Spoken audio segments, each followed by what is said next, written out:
नमस्कार दोस्तों, आज सावन मास का पहला मंगलवार है। आप सभी को मंगला गौरी व्रत की हार्दिक शुभकामनाएं। सावन का महीना जितना भगवान भोलेनाथ को प्रिय है, उतना ही यह माँ गौरी को भी प्रिय है। सावन में आने वाले हर मंगलवार को मंगला गौरी का व्रत किया जाता है। इस दिन महिलाएं अखंड सौभाग्य की प्राप्ति के लिए माँ गौरी का व्रत करती हैं। यदि किसी के शादीशुदा जीवन में कोई बाधा आ रही हो तो मंगला गौरी व्रत करने से सभी समस्याएं खत्म हो जाती हैं और संतान सुख की प्राप्ति होती है। आइए शुरू करते हैं मंगला गौरी व्रत की पौराणिक कथा। गौरी मैया की जय। जय माँ पार्वती। प्राचीन समय में पंपापुर गांव में एक साहूकार अपनी पत्नी के साथ रहता था। उसके घर में अन्न धन की कोई कमी नहीं थी, परंतु संतान न होने का दुख उनके मन को परेशान करता था। एक दिन साहूकार के घर पर एक साधु आया। तब साहूकार ने अपनी पत्नी के साथ उनका खूब आदर सत्कार किया और अपनी व्यथा सुनाई। तब साधु ने उन्हें सावन मास के मंगलवार को माता पार्वती की पूजा करने और व्रत रखने को कहा। साधु महाराज के कहे अनुसार श्रावण मास के पहले मंगलवार से साहूकारनी ने मां पार्वती की पूजा और व्रत करना आरंभ कर दिया। कई महीनों तक उसने मंगलवार के दिन व्रत और पूजन किया। उसके भक्ति भाव से मां पार्वती प्रसन्न हुई। एक दिन साहूकार को सपना आया कि जिस आम के वृक्ष के नीचे गणेश जी बैठे हों, उस आम के वृक्ष का फल तोड़कर अपनी पत्नी को खिला देना। तुम्हें अवश्य ही पुत्र रत्न की प्राप्ति होगी। सुबह आंख खुलने के साथ ही साहूकार आम के वृक्ष को ढूंढने के लिए निकल पड़ा। एक दिन उसे आम का वृक्ष दिखाई दिया। तब फल तोड़ने के लिए उसने पेड़ पर पत्थर मारे। ऐसा करने से उसे आम का फल तो मिल गया, परंतु जब वह फल तोड़ने के लिए पत्थर मार रहा था तो उसका पत्थर गणेश भगवान को लग गया, जिससे उन्हें चोट आ गई। तब गणेश जी गुस्सा हो गए और उन्होंने श्राप देते हुए कहा, हे स्वार्थी मनुष्य, तूने अपने स्वार्थ के कारण मुझे चोट पहुंचाई है। तुझे भी एक ऐसी ही चोट लगेगी। माँ पार्वती के आशीर्वाद से तुझे पुत्र रत्न की प्राप्ति होगी, परंतु वह सांप के काटने से 21 वर्ष की आयु में मृत्यु को प्राप्त हो जाएगा। गणेश जी की ऐसी वाणी सुनकर साहूकार घबरा गया। उसने घर जाकर आम का फल अपनी पत्नी को खिला दिया, परंतु गणेश भगवान के श्राप वाली बात उसे नहीं बताई। 9 महीने बाद उसके यहाँ एक सुंदर बालक का जन्म हुआ। उसका नाम मनु रखा गया। साहूकार और उसकी पत्नी ने मनु के लाड प्यार में कोई कमी नहीं आने दी। धीरे धीरे मनु 20 वर्ष का हो गया। वह अपने पिता के साथ कारोबार में हाथ बटाने लगा। एक दिन व्यापार करके लौटते समय दोनों पिता पुत्र भोजन करने के लिए एक गांव के पास तालाब के किनारे पेड़ की छांव में बैठ गए और भोजन करने लगे। उसी समय गांव की 2 लड़कियां उस तालाब पर कपड़े धोने आई। वह लड़कियां बहुत ही हंसमुख, फुर्तीली और सभ्य घर की प्रतीत हो रही थी। कपड़े धोते समय वह आपस में बातें करने लगी। उनमें से कमला ने कहा, क्यों री मंगला, तुझे याद है मैं सावन के मंगलवार को मंगला गौरी का व्रत करती हूँ। अब तो अगले मंगलवार को मैं व्रत का उद्यापन करूंगी।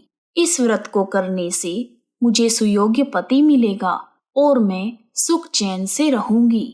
फिर उसने कहा, मंगला, तू भी अगले साल से श्रावण मास के पहले मंगलवार से व्रत करना शुरू कर देना, तो तुझे भी मनपसंद पति मिलेगा।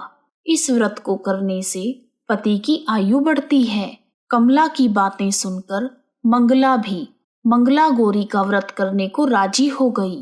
पेड़ के नीचे भोजन करते समय वह दोनों पिता पुत्र उन लड़कियों की बातें सुन रहे थे। उन लड़कियों की बातें सुनकर सेठ जी समझ गए कि कमला नाम की लड़की उनके पुत्र के साथ विवाह के लिए सर्वश्रेष्ठ है। तब सेठ जी ने अपने पुत्र की इच्छा जानने के लिए उससे कई तरह की बातें कही। पुत्र भी अपने पिता के विचारों से सहमति प्रकट करता रहा। पुत्र की इच्छा जानने के बाद सेठ जी ने कमला के साथ उसका विवाह करने का निश्चय कर लिया और सोचा कि ऐसा करने से मेरे पुत्र की आयु बढ़ सकती है और कोई अनहोनी घटना भी टल सकती है। फिर सेठ जी अपने पुत्र के साथ कमला के पीछे पीछे उसके घर पहुंच गए। कमला के पिता भी बड़े ही नामी साहूकार थे। सेठ जी ने कमला के पिता से अपने पुत्र के विवाह के लिए बात की। दोनों परिवार कमला और मनु का विवाह करने के लिए सहमत हो गए। शुभ मुहूर्त में बड़ी धूमधाम से मनु और कमला का विवाह संपन्न हो गया। दोनों ने पति पत्नी के रूप में बड़े बुजुर्गों के आशीर्वाद के साथ घर संसार चलाना शुरू कर दिया। ससुराल में आकर भी कमला ने मंगला गौरी का व्रत नियम के अनुसार चालू रखा, जिससे माता पार्वती ने एक दिन कमला को सपने में दर्शन देकर कहा, पुत्री, मैं तेरे व्रत से प्रसन्न हूँ, लेकिन तेरे पति की आयु बहुत कम है। अगले महीने मंगलवार के दिन एक सांप तेरे पति को डसने के लिए आएगा, लेकिन तुम घबराना मत। तुम सांप के लिए एक प्याले में मीठा दूध रखना और उसके पास एक खाली मटकी रख देना। सांप दूध पीकर अपने आप मटकी में चला जाएगा। तब तू जल्दी से उस मटकी का मुंह कपड़े से बांध देना और उसे जंगल में छोड़ देना। ऐसा करने से तेरे पति के प्राण बच जाएंगे। जब अगले महीने का मंगलवार आया तो कमला ने किसी को कुछ भी बताए बिना माँ पार्वती के कहे अनुसार सारा कार्य कर दिया। माँ पार्वती की कृपा से कमला के पति के प्राण बच गए। इस प्रकार मंगला गौरी के पावन व्रत के प्रभाव से मनु दोष मुक्त हो गया। बोलो मंगला गौरी माता की जय। जब घर वालों को यह बात पता चली तो सबकी खुशी का ठिकाना न रहा। फिर पूरे गांव में कमला का गुणगान होने लगा। गांव की महिलाओं ने कमला से व्रत की विधि पूछी और वह सब भी मंगला गौरी का व्रत करने लगी।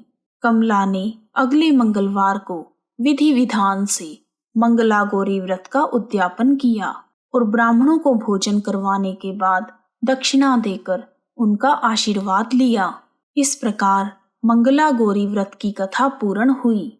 आइए अब जानते हैं मंगला गौरी व्रत की विधि। मंगला गौरी व्रत शुरू करने के लिए सावन के पहले मंगलवार के दिन सूर्योदय से पूर्व उठकर स्नान आदि से निवृत्त होकर स्वच्छ वस्त्र धारण करें।